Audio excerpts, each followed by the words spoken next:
Bismillah. D'innombrables voitures stationnaient déjà le long des rues avoisinant le stade de football. Lorsque son père déposa Christie devant l'entrée principale, elle se joignit à la foule qui pénétrait dans le stade. De nombreux supporters de Bethel portaient des blousons de couleur or, imprimés dans le dos de l'effigie d'un guerrier troyen. D'autres exhibaient des casquettes de baseball et des foulards de même couleur. Christie, vêtu d'un chandail jaune pâle avec un col roulé noir, regretta de ne pas être à l'unisson. Il demanderait à sa mère de lui acheter un nouveau tricot, se promit-elle. Le guichetier lui sourit en taponnant son billet et lui désigna les gradins réservés aux élèves du collège dans la tribune sud. Christie prit un programme et se fraya un chemin parmi la foule. Elle chercha un visage ami et finit par repérer Mary, Rod, assis à côté d'elle, bavardait avec un garçon derrière eux. Mary et Rod forment un beau couple, pensa Christie. Mary l'aperçut et agita la main. Je peux m'asseoir avec vous lui cria Christie. Mary lui fit signe de les rejoindre et se rapprocha de Rod pour lui faire une place. Christie salua ses amis et s'installa près de Mary pour regarder le Troyen de Bethel en tenue noire et or qui s'échauffait devant l'un des buts. Les joueurs de la ville de Macon, en rouge et blanc, faisaient de même à l'autre bout. Christie consulta le programme et remarqua le nom de Scott Sampson. Il avait le numéro 12. Elle l'aperçut sur le terrain où les Troyens, disposés en deux lignes, faisaient des passes. Faucon, qui portait le numéro 82, dominait d'une tête ses coéquipiers. Il partit au sprint et Scott lui envoya un ballon avec puissance et précision. Faucon s'en saisit sans ralentir sa course. Voilà pourquoi Bethel sera de nouveau en finale cette année, s'écria Mary, enthousiaste. Si le reste de l'équipe échoue, Scott et Faucon rattrapent la casse et marquent des points. La ville de Macon donna le coup d'envoi. Les Troyens se lancèrent avec ardeur dans la partie, et l'équipe de Macon ne put empêcher la combinaison Scott-Faucon de marquer le premier essai. Après cela, rien ne put les arrêter. Le collège de Bethel possédait de nombreux joueurs qui jouaient aussi bien en attaque qu'en défense. Scott était l'un d'eux. Il plaquait ses adversaires, s'emparait du ballon et courait vers les buts. Il semblait être partout à la fois, et le speaker annonçait souvent son nom à l'issue des actions. Il était vraiment le joueur exceptionnel que ses camarades de classe avaient décrit à Christie. À la différence de Faucon, c'était un garçon réservé et Christie commença à lui trouver un charme certain. Le score final fut de 42-0. Les Troyens de Bethel quittèrent le terrain dans la joie et les cris de victoire, levant la tête vers la tribune. Faucon aperçut Christie et Mary et il leur sourit en faisant le V de la victoire. Mary lui répondit avec enthousiasme, tandis que Christie cherchait des yeux Scott, mais celui-ci semblait avoir déjà regagné les vestiaires. Les spectateurs se dirigèrent vers la sortie. Tu vas quelque part demanda Mary à Christie. Oui, chez Quicks. Parfait. C'est là qu'on se retrouve tous après le match. Tu veux qu'on t'emmène? Non, merci, on doit m'y conduire. Eh bien, à tout à l'heure. C'est ça, à tout à l'heure. Christie attendit Faucon à la sortie, regardant la foule se dissiper. Enfin, les joueurs sortirent des vestiaires et quelques-uns d'entre eux avaient encore les cheveux mouillés d'être passés sous la douche. Le cœur de Christie battit plus vite quand Scott apparut. Bonsoir, dit-il. Bonsoir, tu as été formidable, s'écria-t-elle avec passion. Elle remarqua alors que son œil gauche était cerclé d'une vilaine marque rouge qui me ferait qu'empirer le lendemain. Tu es blessé? Non, ce n'est rien. Il sourit. Sa voix douce et ses manières détendues contrastaient curieusement avec l'ardeur sauvage du joueur qui avait mené son équipe à la victoire. Ils bavardèrent pendant quelques minutes. Christie se sentait heureuse en sa présence. Elle retrouvait l'émotion ressentie la première fois où elle avait considéré les garçons comme des compagnons et non plus comme des méchants galopins. Ohé, beauté, lança alors Faucon, en rompant le charme. Belle partie, Scott. Tu ne t'es pas mal débrouillé non plus, rétorqua Scott sans quitter Christie des yeux, comme s'il voulait lui dire quelque chose, mais il les quitta après un bref salut. Christie le regarda s'éloigner tandis que Faucon lui prenait le bras. L'aigle est par là, dit-il. Il passa son bras autour de ses épaules. Ils se dirigèrent vers la Jeep. Le parking du Quicks Drive-In était rempli de voitures arborant des autocollants de l'équipe des Troyens. Faucon guida Christie parmi la foule qui avaient envahi la place, s'arrêtant de temps à autre pour échanger un mot avec des supporters qui le félicitaient de son jeu. Ils arrivèrent à une table où Rod Bonners était assis en compagnie d'un garçon et d'une autre fille. Y a-t-il de la place pour nous demanda Faucon. Bien sûr. Faucon laissa Christie se glisser sur la banquette, puis s'assit et fit leur présentation. Voici Christie Moncrief. Ne l'appelez surtout pas Boucle d'Or. Elle serait capable de vous mordre. Voici Al Squires et Jenny Means. Tu connais déjà Rod. Je vais nous chercher de coca. Faucon s'absenta et Christie se tourna vers Rod. Où est Mary?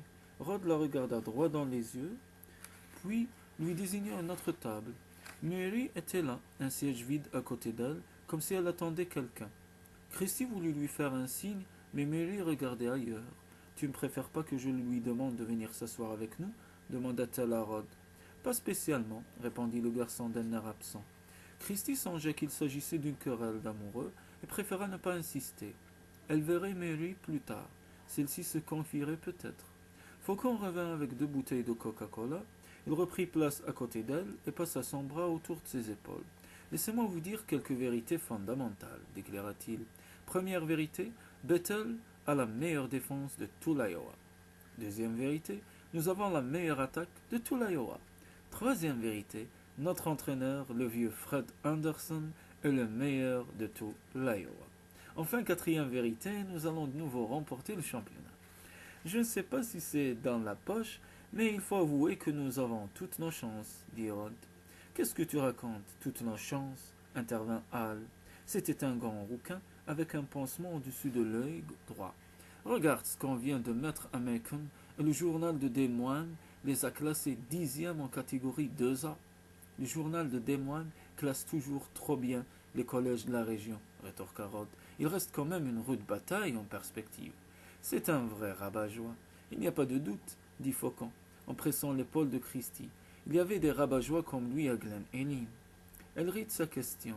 Les garçons reprirent leur conversation et Christie regarda vers la table où Mary était assise. Mais la jeune fille avait disparu. Elle devait être en colère contre Rod, pensa-t-elle. Que s'était-il passé entre eux? Il y avait à présent moins de monde dans la cafétéria. On y va proposa Faucon avec un clin d'œil. Oui, répondit Christie en consultant sa montre. Il était presque minuit et elle avait envie de rentrer. Ils prirent congé de Rod, Hal et Jenny, puis regagnèrent la Jeep. L'air de la nuit était frais et Christie appuya sa tête contre le siège, tandis que la voiture roulait doucement sur la route. Faucon tenait sa promesse de conduire prudemment. De lourds nuages venant de l'ouest masquaient en partie la pleine lune, et hormis la lumière des phares qui balayaient la route devant eux, l'obscurité était totale. Le ronronnement du moteur détendait Christie. Elle était calme et satisfaite. Tout allait beaucoup mieux, songeait-elle. Sa soirée avait été agréable et elle commençait à se sentir chez elle à Bethel. L'horrible conversation du vestiaire l'avait certainement rendue aussi malheureuse que Mary semblait l'être tout à l'heure. Seule à sa table, pauvre Mary, Christie voulait s'en faire une amie et cela lui fit de la peine de la savoir brouiller avec Rod. En approchant de la maison, un inexplicable sentiment d'inquiétude l'envahit. L'impératif besoin d'être chez elle lui fit presque regretter que Faucon conduise aussi lentement. Pourquoi n'allait-il pas plus vite? Le faisait-il exprès? Non, il se pliait simplement à sa propre demande. Qu'avait-elle donc soudain? Ses parents ne lui avaient pourtant pas recommandé de rentrer tôt. Alors pourquoi cette soudaine impatience? Cria-Sdan. Elle crut de nouveau entendre la voix, basse et rauque. D'où provenait-elle? Faucon avait-il dit quelque chose? Alors qu'elle tournait la tête vers lui, il lui semblait percevoir l'appel de nouveau. Cette fois, elle était sûre que ce n'était pas Faucon. Elle frissonna. Que se passait-il? Elle se redressa sur son siège, mal à l'aise, et scruta l'obscurité. Là, dans les ténèbres, une présence mystérieuse paraissait la guetter. Encore quelques centaines de mètres, et nous y sommes. La voix de Faucon la fit sursauter. Elle avait les mains moites, elles sont voulues d'être aussi émotives, et fit un effort de volonté pour retrouver son calme. Ça va, Christie? Oui, ça va, répondit-elle sans conviction. J'espère que je ne vais pas trop vite. Je fais de mon mieux pour garder le pied levé et ça ne m'arrive pas souvent. Non, non, c'est parfait. En vain, Christie essaya-t-elle de donner à sa voix un accent enjoué. Son malaise persistait. Elle ne pouvait se débarrasser de l'idée qu'on l'épiait dans l'obscurité, comme une panthère guettant sa proie. Cela ne lui ressemblait pas. Cette peur y résonnait. Tout cela n'est pas sérieux, se dit-elle. Je ne céderai pas à une crainte aussi absurde. Mais malgré sa résolution, elle ne put réprimer un frisson. Faucon engagea enfin la jeep dans l'allée. Elle s'attendait à voir apparaître quelques silhouettes tapies derrière les piliers du porche, mais les phares n'éclairaient que le vide. Te voilà arrivé, saine et sauve, lança joyeusement Faucon. Ils descendirent de la jeep et marchèrent jusqu'à l'entrée. Christie ne remarqua rien d'anormal, mais elle ne pouvait se défaire de cette intuition. Une présence hostile se tenait dans le parage. Faucon lui prit le bras et l'attira contre lui. Tu sais, Christie, je pourrais très facilement apprendre à t'aimer. Vraiment, très facilement. Il l'embrassa fermement sur la bouche. Surprise, Christie tressaillit légèrement. Elle aimait bien Faucon, mais n'avait aucune envie de s'engager sentimentalement. Il était trop sûr de lui, trop entreprenant. Il essaya de la presser davantage contre lui. Elle s'écarta, mais il insista. Elle souhaita qu'il parte. Crios d'âne. De nouveau l'appel troua la nuit. Je dois rentrer. Sa voix tremblait. Tu te sens bien? Ces derniers mots lui semblèrent venir de fort loin. Non, pas très bien. Je ne sais pas ce que j'ai, mais je me sens toute bizarre. Ah non, Christie, ce n'était qu'un baiser amical. Je sais, Faucon, mais je suis pas dans mon assiette. Depuis un moment. J'ai passé une très bonne soirée, mais il faut que je rentre maintenant. Ok, je t'appellerai demain. D'accord. Christie se retourna et se hâta de rentrer. Ses parents avaient laissé la lumière du salon allumée pour elle. Elle l'éteignit et se dirigea vers l'escalier. Mais soudain, elle se sentit attirée vers la grange. La jeune fille gagna la cuisine et sortit par la porte de derrière. L'herbe était humide de rosée et ses pieds étaient trempés quand elle atteignit la barrière de l'enclos. Elle distinguait les contours flous de la grange à travers le bois de chêne. Viens, ma belle, murmura une voix démoniaque. Alors la peur l'envahit. Machinalement, avec des gestes d'automate, Christie ouvrit la barrière et la referma derrière elle. Sa peur s'évanouit, aussitôt pour céder la place à un grand calme.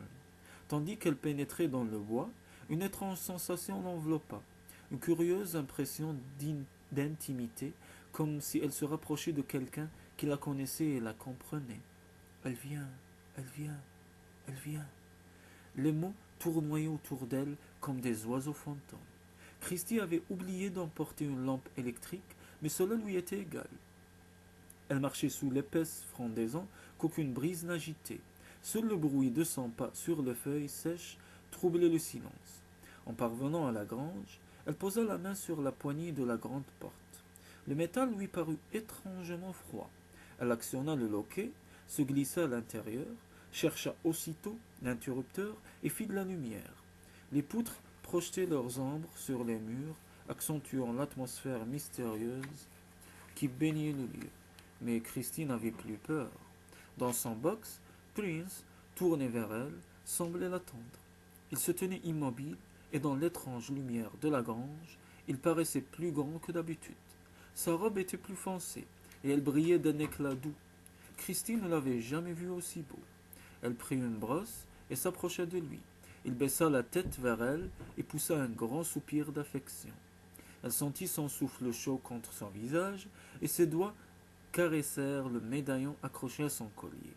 Soudain, les ombres semblèrent se resserrer autour d'elle et elle sentit une autre présence. Un rire rauque s'éleva des ombres mouvantes vers les poutres. Qui était cet homme qui la regardait? Un homme vêtu de peau de bête, portant un objet brillant sur sa poitrine. Les ombres créent décidément d'étranges illusions d'optique, se dit-elle. Elle caressa Prince, son poil doux et chaud. Elle éprouvait une délicieuse sensation de bien-être. Jamais la jeune fille ne s'était sentie aussi heureuse, bien qu'elle sût que ce bonheur avait quelque chose de surnaturel, d'interdit. Un regard était posé sur elle, comme si on attendait, avec une assurance terrible, de la voir faire un autre pas dans l'inconnu.